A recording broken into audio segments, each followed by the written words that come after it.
Hello everyone ថ្ងៃហ្នឹងខ្ញុំជាមួយនឹងគ្រួសាររបស់ខ្ញុំបានមកដើរលេងនៅ Vila do Conde នៅប្រទេសប៉ូទុយហ្គាល់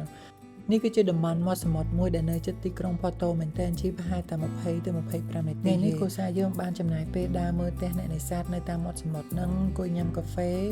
ហើយ enjoy ទៅជាមួយនឹងអាកាសធាតុដែលមានបាតថ្ងៃប៉ុន្តែមានខ្យល់ត្រជាក់ And we also went to see a replica of the ship that was used during the Age of Discovery So this was a very important piece of Portuguese history that I had the privilege to visit ហើយចុងក្រោយយើងបាននាំខ្លួនហ៊ានទៅមើលពពែហើយនឹងជៀន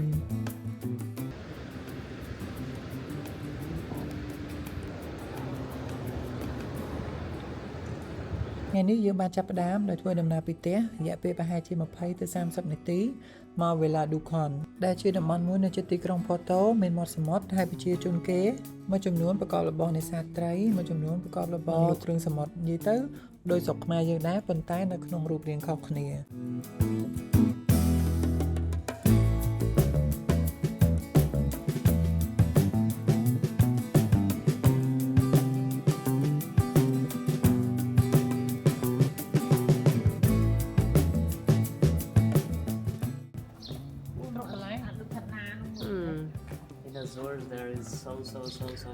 មកផ្លូវមកកោះហ្នឹងសត្វតែហ្នឹងមកពៅណាយកមកកណាត់ខ្លួនយកមកចំហខ្លួន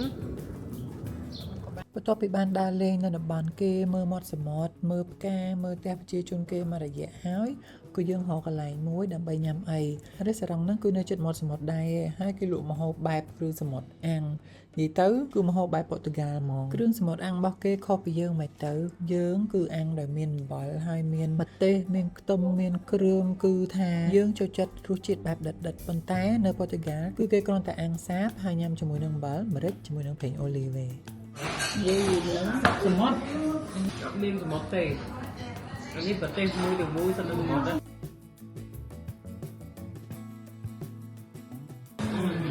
ខាងនេះទៅ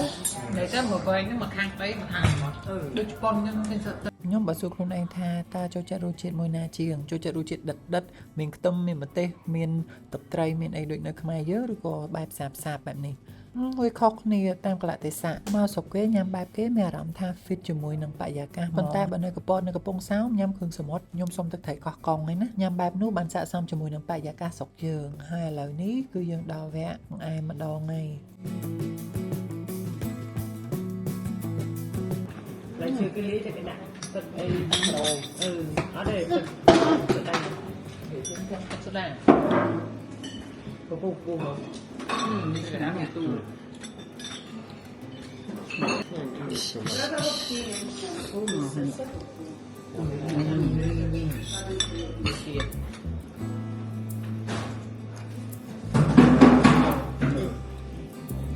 sắp được thành cái rùm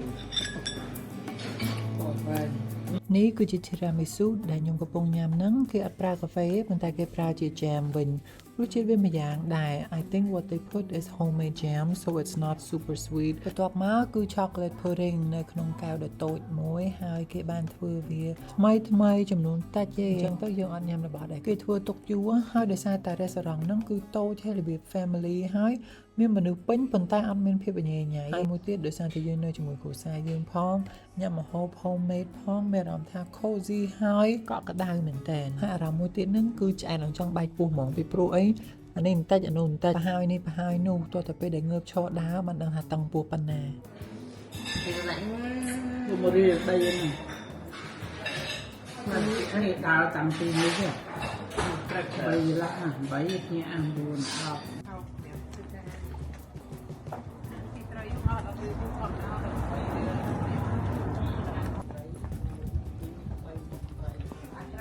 បន្ទាប់ពីយើងញ៉ាំអីហើយយើងនាំគ្នាដើរដើម្បីស្រកពោះហើយមួយទៀតគឺយើងដើរលេងមាត់សមុទ្រសូមតែសាំហនដែលគេងលក់ហើយរុញអាទិសទៅលើថ្មហ្នឹងគៀងគឺប៉ុណ្ណាក៏អត់ភ្ញាក់ដែរអូយមាត់សមុទ្រនេះគឺពិតជារូបភាពមួយដែលខ្ញុំធ្លាប់ឃើញនៅក្នុងរឿងណានិយាយទៅគឺផ្ដល់អារម្មណ៍មួយដែលប្លែកហ្មងហើយអ្វីគឺខុសគ្នាពីមាត់សមុទ្រនៅស្រុកយើងមាត់សមុទ្រនៅស្រុកយើងមានខ្សាច់ប៉ុន្តែនៅនេះដូចនៅក្នុងរឿងចឹងមានគ្រោះហើយអាឡុកធំមែនតែនហើយមួយទៀតអ្វីដែលខ្ញុំចាំអត់ភ្លេចហ្នឹងគឺក្លិន ពេលដែលទៅដល់ចុះពីលើឡានគឺក្លិនអំបិលហើយនឹងក្លិនគ្រឿងសមុទ្រឡើងខ្លាំងហ្មង And I don't know who I was feeling like at this moment but walking on a Portuguese beach in spring with this view just makes me feel like I'm in a music video. Stop here. Let's go. កន្លែងនេះគឺជាទិសដៅ holiday មួយដែលគ្រួសារខ្ញុំខំប្រឹងរៀបចំគម្រោងយ៉ាងលម្អិតត្រៀមខ្លួនទុកមុនយ៉ាងយូរហើយជិះយន្តហោះយ៉ាងច្រើនម៉ោងទម្រាំតែបានមកដល់ប៉ុន្តែវាជាកន្លែងរស់នៅដ៏សាមញ្ញមួយសម្រាប់ប្រជាជននៅម្ដុំនឹងអញ្ចឹងវាពិសេសសម្រាប់យើងប៉ុន្តែធម្មតាសម្រាប់គេ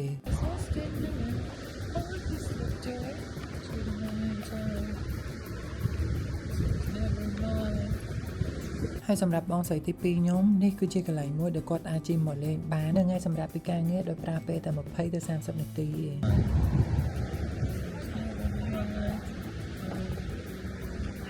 ប្លែអូណែស្បៃអីចឹងទៅអ្នកបោះគេ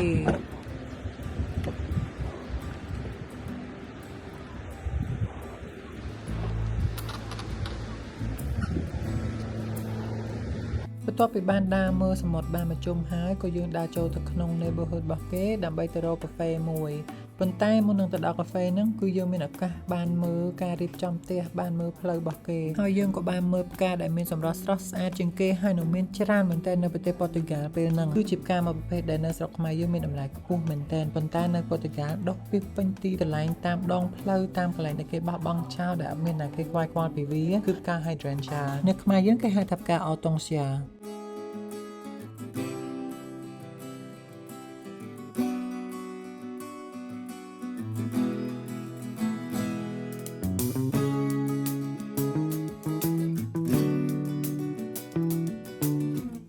បើសិនជាគិតជាប្រវែងគឺយើងដើរបានចម្ងាយឆ្ងាយមែនតើប៉ុន្តែអត់មានអ្នកណាម្នាក់ហត់ទេពីព្រោះអីមានអារម្មណ៍ល្អហើយយើងបានមើលទេសភាពប្លែកៗជាពិសេសពួកខ្ញុំដែលទៅពីស្រុកខ្មែរហើយមួយទៀតអាកាសធាតុល្អមែនតើបើកថ្ងៃតែមានខ្យល់ត្រជាក់ធ្វើឲ្យយើងដើរច្រើនយ៉ាងណាក៏មិនសូវអស់កម្លាំងដែរ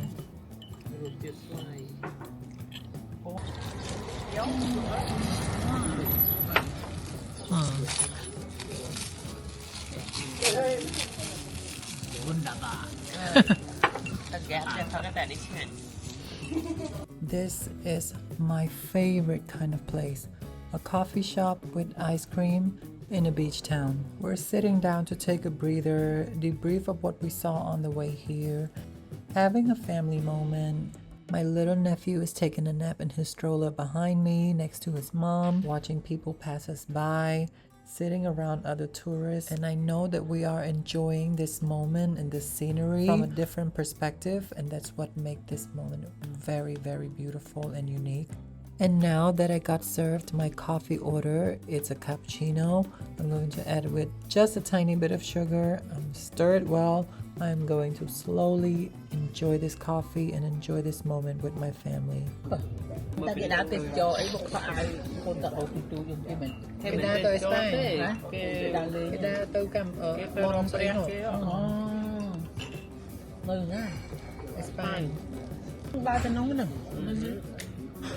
Cho em bạc một lần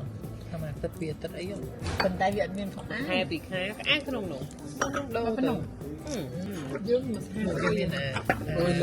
Đá này ra con á. Cái miền này cùng sẽ bỏ cho nổ.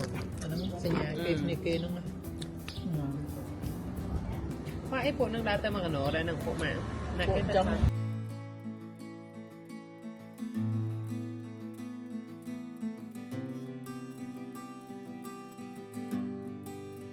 Hello បន្ទាប់ពីយើងបានចំណាយពេលគ្រប់គ្រាន់នៅមាត់សមុទ្រហើយយើងក៏បានធ្វើដំណើរបកចេញមកផ្ទះវិញប៉ុន្តែអ្វីដែលពិសេសនៅ trip មួយនេះមុននឹងទៅដល់ផ្ទះយើងនឹងទៅមើលតំបន់ដែលពិសេសមួយទៀតដែលពោពេញទៅដោយប្រវត្តិសាស្ត្ររបស់ប្រទេសប៉ូទុយហ្គាល់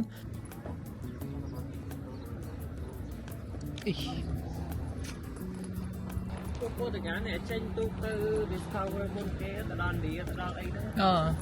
Khi tăng pin phải một con đăng bài một con nè. À đây cái chị rồi khơi phèn đây tha về mô lên nữa. To me that is such a cool knowledge to learn to know that Portuguese are the one who make these discoveries. I feel like, oh my God, thank you so much for doing the work. นี่ตะเละตั้งแต่น้อยจวบสมอน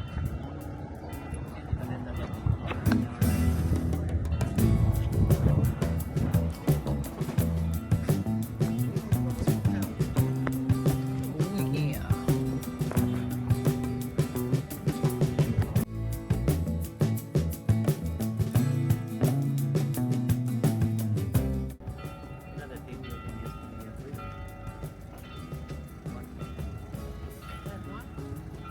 So pretty now, I'm freezing.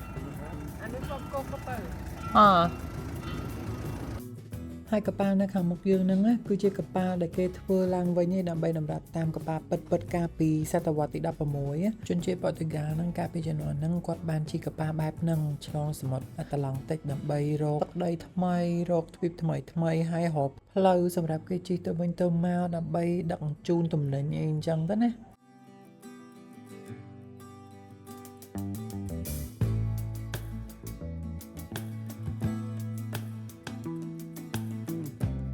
ហើយសប្តាហ៍ថ្ងៃនេះកប៉ាល់ replica មួយហ្នឹងគេបានទុកនៅលើទឹកហ្នឹងហើយនៅតំបន់ដែលមានភ្ញៀវទេសចរដើរច្រើនហើយគេក៏ open សម្រាប់ឲ្យយើងទិញសំបុត្រចូលធួរនៅក្នុងកប៉ាល់ហ្នឹងផ្ទាល់តែម្ដងក៏បានដែរប៉ុន្តែសម្រាប់ខ្ញុំមើលខាងក្រៅគឺអស់ចិត្តតែអត់មានអីត្រូវមើលនៅខាងក្នុងទេអញ្ចឹងយើងគ្រាន់តែមើលពីសម្រស់របស់គាត់ពីខាងក្រៅទៅបានហើយយើងមិនបាច់ចាំបាច់ប៉ះគាត់ក៏បានដែរ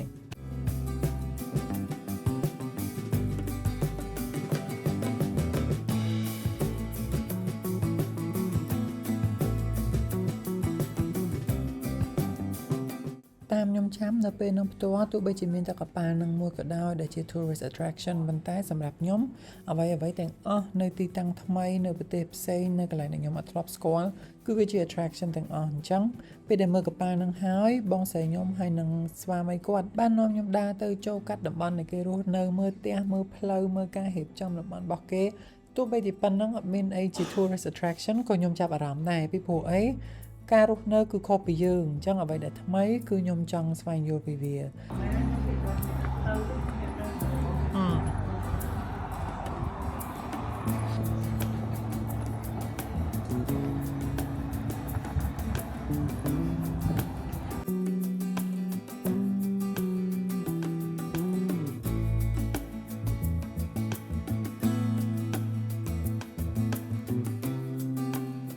អូខេឥឡូវនេះគឺយើងបានចេញផុតពី Villa Decor ហើយអញ្ចឹងគឺយើងមកដល់តំបន់ផ្ទះយើងនៅវិញហើយប៉ុន្តែមុននឹងចូលផ្ទះក្មួយខ្ញុំហន់គាត់ចូលចិត្តមើលជាមមើលប៉ែហើយការចែកដានមួយនេះល្អមែនតើពីព្រោះអីម៉ោងដែលយើងជិះមកដល់កន្លែងហ្នឹងគឺជាម៉ោងដែលម្ចាស់គេយកប៉ែនឹងយកជាមប្រឡែងវាមកឲ្យស៊ីស្មៅ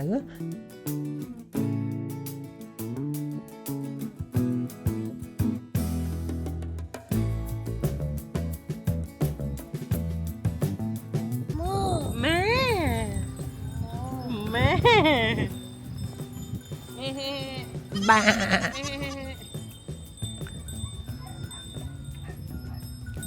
nổ à môi nó ổn bà Thôi à tu cho giỏi nhá ngàn nhỉ mẹ à tôi nước chạy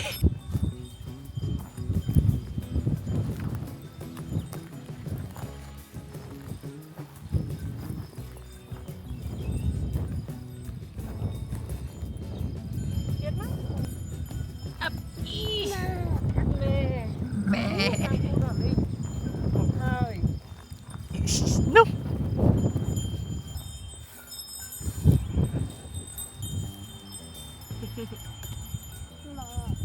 mộ mẹ con mẹ mẹ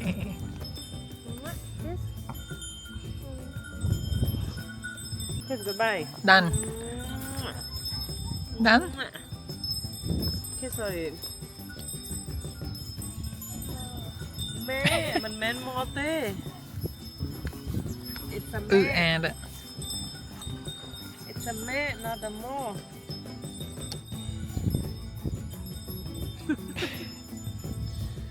ហើយបន្ទាប់ពីមើលប្រពែហើយយើងដើរទៅផ្ទះវិញប៉ុន្តែនៅតាមផ្លូវទៅផ្ទះហ្នឹងគឺមានដើមផ្លុំហើយមានផ្លែច្រើនមែនតើទោះបីជាអត់សូវញ៉ាំក៏ខ្ញុំចូលចិត្តបេះវាដែរហើយខំប្រឹងញ៉ាំឲ្យអស់អូខេអញ្ចឹងពេលវេលាយើងគឺមានប៉ុណ្ណឹងសម្រាប់ថ្ងៃនេះអរគុណអ្នកទាំងអស់គ្នាដែលបានមើលវីដេអូមួយនេះដល់ចប់ខ្ញុំសង្ឃឹមថាយើងនឹងជួបគ្នានៅវីដេអូក្រោយៗណាបាយបាយ